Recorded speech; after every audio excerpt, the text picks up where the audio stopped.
Bonjour et bienvenue sur la chaîne AR Performance. Moi c'est Romain.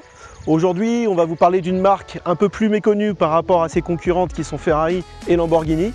On parle de McLaren aujourd'hui avec cette 570 GT qui se situe dans l'entrée de gamme de McLaren juste au-dessus de la 540C.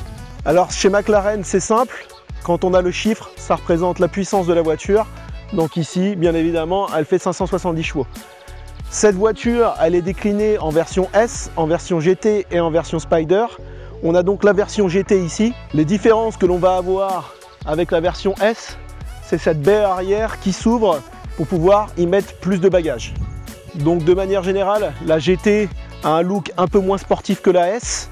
On va retrouver plus du cuir à l'intérieur. Sur la S, on va avoir des finitions plus Alcantara.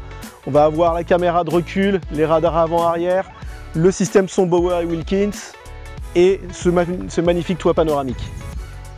Donc la GT a un caractère moins sportif que la S. On n'a plus les freins carbone céramique de série sur la S. On retrouve des petites choses différentes. On a ce magnifique toit panoramique. On a plus des finitions qui sont typées cuir à l'intérieur. On retrouvera un peu plus d'Alcantara sur la S. Et après, des options qu'on retrouve généralement sur les GT, comme le son Bauer et Wilkins, les sièges full électriques à mémoire. En termes de motorisation, chez McLaren, dans tous les cas, le moteur, on ne le voit pas. Et on a le même moteur sur la 570S que la 570 GT. Et on a balle 0 à 100 en 3 secondes 4. Cette voiture, elle a un gabarit plutôt contenu. On a un moteur en position centrale arrière qui prend pas mal de place. Sur cette version GT, on a un peu plus de place pour mettre des affaires derrière les sièges. Et on mettra plus des sacs que des valises. L'unique coffre se situe à l'avant. Il est vraiment petit, on y mettra seulement une valise. Donc sur les versions S, ça va être vraiment difficile de partir en week-end. Alors pour la position de conduite, on reste dans une sportive. On est vraiment dans un cockpit. On est au ras du sol. Et il suffit de tendre la main pour toucher par terre. Au niveau comportement de conduite, c'est top. Ça reste souple quand on est en mode normal, en mode confort. On peut faire de la ville avec. Ça passe quand même partout. C'est simple à conduire.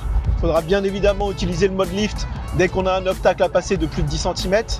Dès qu'on passe en mode sport ou en mode track, la voiture se transforme en vraie petite bombe. C'est excellent. J'aime beaucoup l'univers simpliste que McLaren a donné à l'intérieur de la voiture. On a des grands écrans pour le compteur, pour le multimédia. Malgré tout, des points noirs. Clairement, l'électronique, c'est pas ludique, c'est compliqué. Même le régulateur de vitesse, il est compliqué à utiliser. Sur la caméra de recul, l'image saccade, c'est un peu bizarre.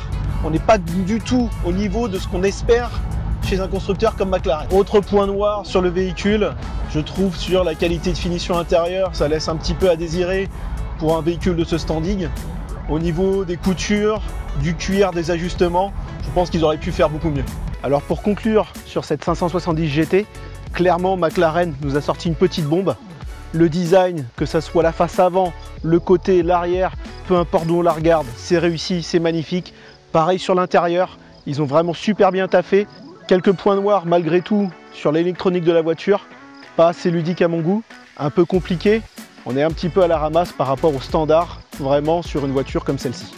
Alors tout comme la Lamborghini que je vous ai présentée dernièrement, clairement cette McLaren, elle est disponible à la location chez AR Performance.